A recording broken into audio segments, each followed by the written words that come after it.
क्या हुआ बेटे, ऐसे उदास से क्यों खड़े हो?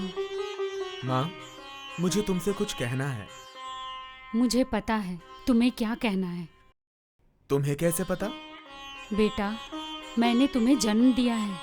मैं तुम्हारे नस नस से वाकिफ हूँ। इतना ही नहीं, शायद तुम्हें पता नहीं, मैंने तुम्हें शिवजी से मन्नत करके मांगा है और मुझे अच्छी तरह मालूम है कि तुम संसार में ज्यादा दिन टिकोगे नहीं। ये शिवजी ने मुझे कहा है। तुम संसार छोड़ना चाहते हो ना? हाँ माँ, मैं संन्यास लेना चाहता हूँ। मुझे इस बात से कोई ऐतराज नहीं। लेकिन मेरे इस फैसले से तुम्हें गुस्सा नहीं आया? क्यों बेटा? माँ, मैं इस परिवार का बड़ा सुपुत्र हूँ। इस परिवार के प्रति मेरी कई सारी जिम्मेदारियां हैं और परिवार की आर्थिक स्थिति तो आप जानती हो। ऐसी आर्थिक स्थिति में मेरा संन्यास लेना क्या ये उचित है? क्या मुझे ये शोभा देता है? बेटा, रामकृष्ण परमहंस की कृपा से हमारी आर्थिक स्थिति अब सुधर गई है। साल भर का अनाज हमें आ जाता है। 2 लड़कियों की शादी हो चुकी है। साल भर जो खर्चा लगता है वो जायदाद से हमें मिलता है। फिर चिंता करने की क्या बात ही नहीं है। और हमें क्या चाहिए? और रही जिम्मेदारी की बात, तो तुम्हारे अलावा शिवजी ने हमें और 2 बेटे दिए हैं ना। मैं समझ लूंगी कि एक बेटे को मैंने सारे विश्व के लिए, दुनिया के लिए समर्पित किया है। मैं चाहती हूँ कि तुम भारत की खोई हुई गरिमा का पुनरुद्धार करने के लिए आगे बढ़ो। मेरी ममता का एक भी आंसू तुम्हारे इस पथ पर बाधा नहीं डालेगा। ये मेरा वचन है। ठीक है माँ।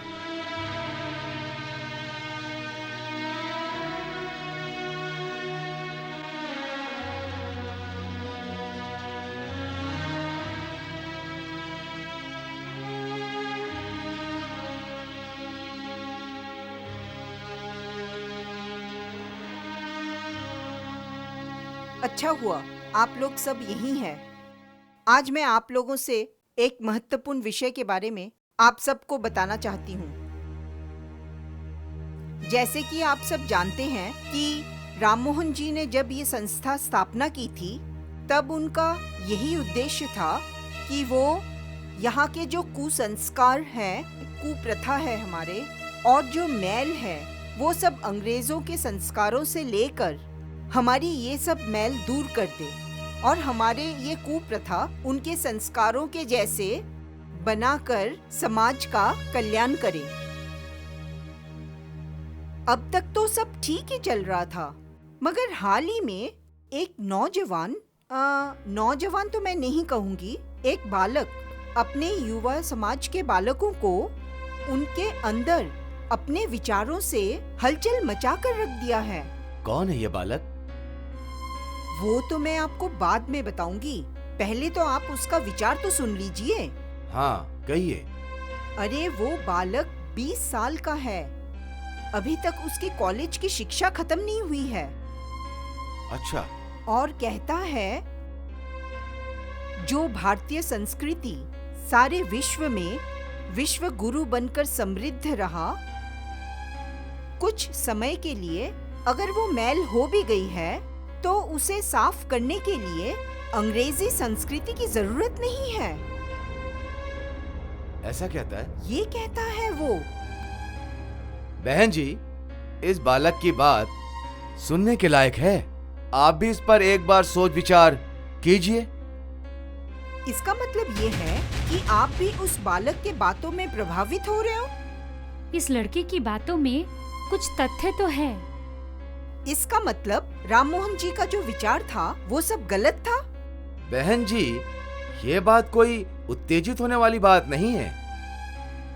हमारे देश की जो धरोहर है, 3 विद्या, वो है ज्योतिष, योग और तंत्र।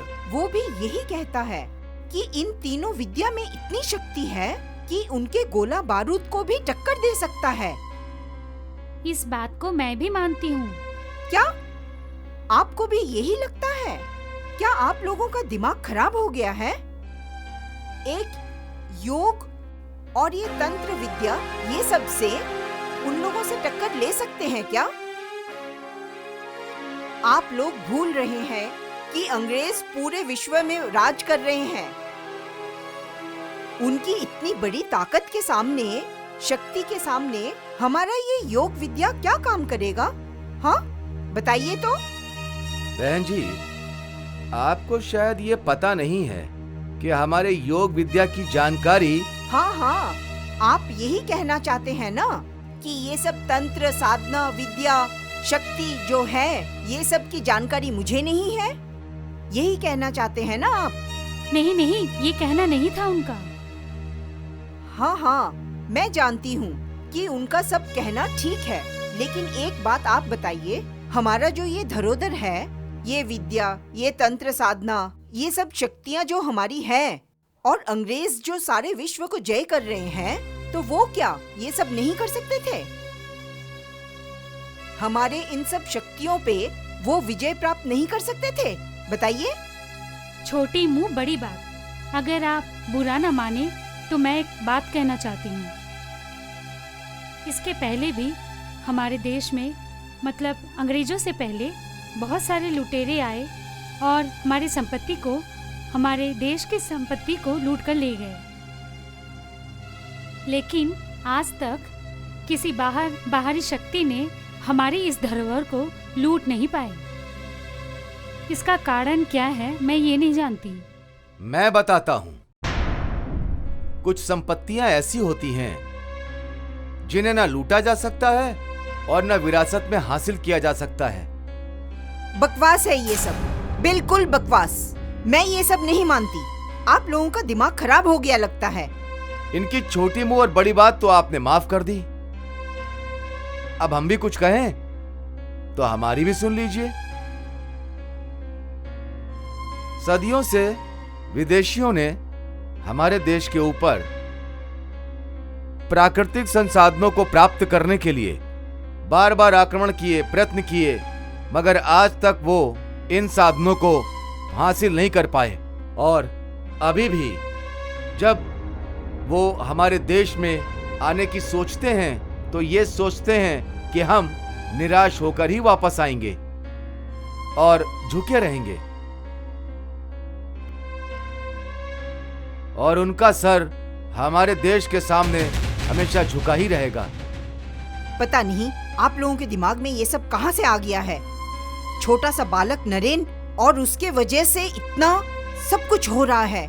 राम मोहन जी के विचारों से आप लोग सहमत नहीं हो, और उसके बातों पे उफ, ठीक है, आप लोग जो भी समझते हो, जो ठीक लगता है आप वही करो। ये तो बहन जी अब बुरा मान गए। हम ना ही राम मोहन जी का विरोध कर रहे हैं और ना ही समाज में रह के समाज के खिलाफ जा रहे हैं। बहन जी, आप भूल रही हैं कि राम मोहन जी ने कभी अभिव्यक्ति स्वतंत्रता के ऊपर रोक नहीं लगाई। सच बोले तो मैं इस बालक के विचारों से 100% सहमत हूँ।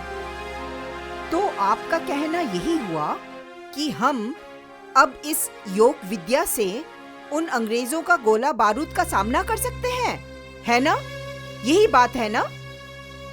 बहन जी, आपको हमारे ये तीनों विद्याओं का, इनकी शक्तियों का कोई अंदाजा नहीं है। हाँ, पता है, बहुत देखा है मैंने। वो जंगलों में योगियों को पता नहीं क्या क्या करते रहते हैं, ऐसे ऐसे ऐसे ऐसे। खुद का रहने का और कपड़े पहनने का ठिकाना नहीं है, और वो चले लोगों की सेवा करने के लिए। आपका जो हमारे योगियों के बारे में ख्याल है, वो भी एक अंग्रेजों का दिया हुआ सर्टिफिकेट है, जबकि ये सच नहीं है। वो एक कहावत है ना, ग्रेप्स आर सार। हाँ, अंगूर खट्टा है। हम जो चीज खा नहीं सकते उससे बदनाम कर दो। और वो वही हुआ। अंग्रेज तो हासिल नहीं कर पाए तो उसको बदनाम कर दिया, और उसी चीज का असर आप पर है। बहन जी, हो सके तो उस बालक को हमारी इस बैठक पे बुला लीजिए। क्या? हम सबके सामने उसकी विचारधारा को सुनना चाहते हैं। बिल्कुल नहीं, ये कदापि नहीं हो सकता।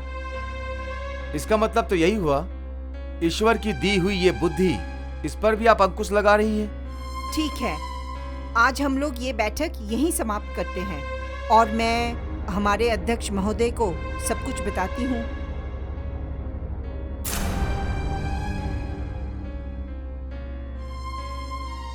बेटा, उन लोगों की बातों का विरोध मत करो।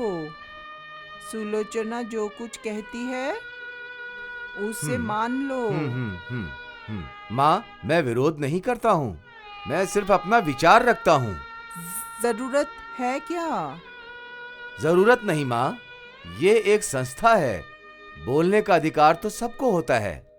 दूसरों को बोलने दे, तू मत बोल।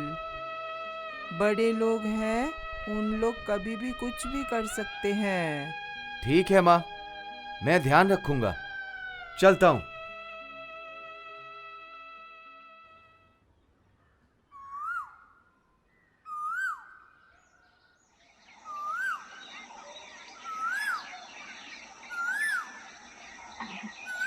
नरेन, नरेन, रामकृष्ण जी की तबीयत खराब है, वो तुम्हें याद कर रहे हैं। क्या?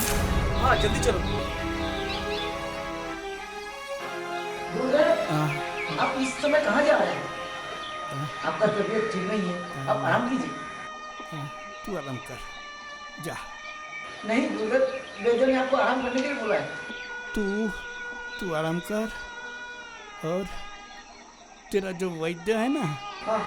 उसको बोल आराम करे। गुरुजी, क्या? ये आपको क्या हो गया? मैं वैद्यराज को बुला लाता हूँ। नहीं, अभी मैं ठीक हूँ, मैं ठीक हो जाऊंगा, मुझे कुछ नहीं हुआ। तुम्हारा काम करो।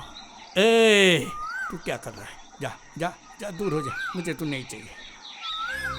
मुझे नरेन मिल गया, अब मुझे कुछ नहीं चाहिए। कुछ कहा, कुछ बाकी है। नरेन, हमारी मुलाकात फिर हो ना हो, तुम्हारा काम रोकना नहीं, काम करते रहो। जाओ जाओ जाओ।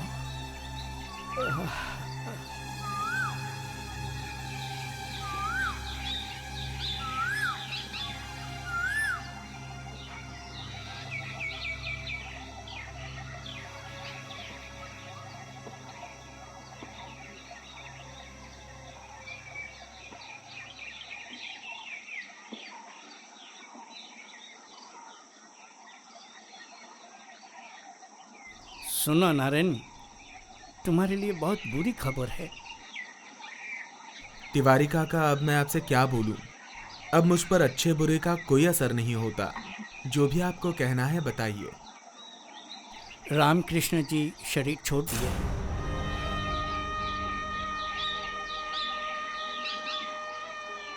अरे तिवारी काका, आज मुझे ऐसा लग रहा है जैसे मैं दूसरी बार पिता को खो चुका हूं। मैं समझता हूं बेटा, अपने आप को संभालो।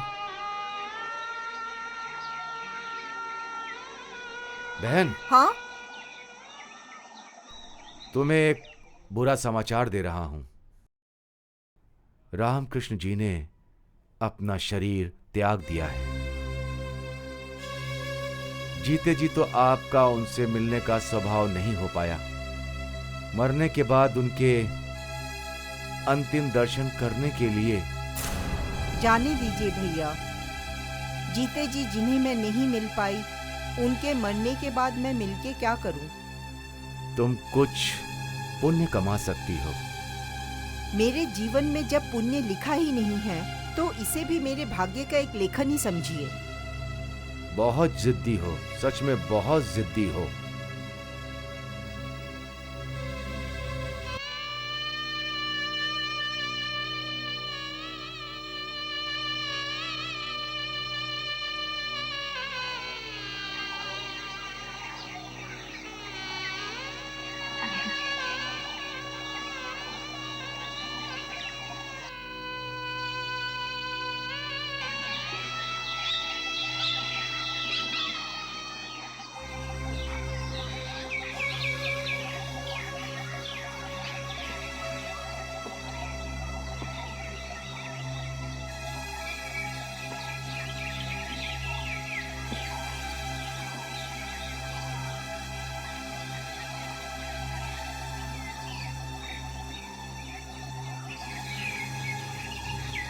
नरेंद्र, मैं तुम्हारा दुख समझ सकता हूँ, मैं तुम्हारा दर्द भी समझता हूँ।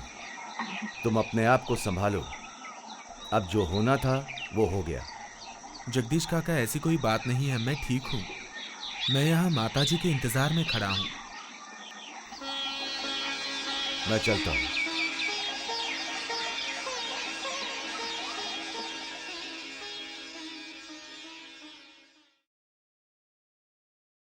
माताजी, उन्होंने अपना शरीर छोड़ा पर विचार नहीं छोड़ा। उनका अधूरा काम तुमसे ही पूरा होगा नरेन। नरेन, इसलिए समय जाया ना करो, अपना काम करो। कभी किसी प्रकार की तुम्हें जरूरत पड़े तो मेरे पास आना। माँ का आशीर्वाद हमेशा रहेगा। जाओ नरेन, तुम्हें बहुत काम करना है।